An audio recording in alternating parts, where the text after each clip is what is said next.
અને જયમાળા ભગવાનના ગળામાં પહેરાવી દીધી. श्री रघुवर कोमल कमल नयन को पहनाओ जयमाला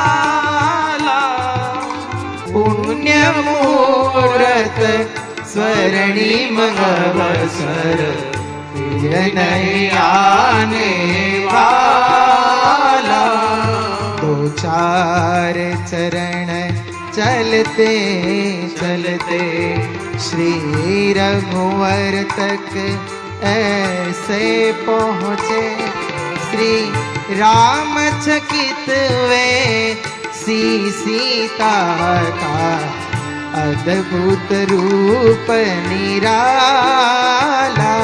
श्री रघुवर कोमल कमल नयन को पहनाओ जयमाला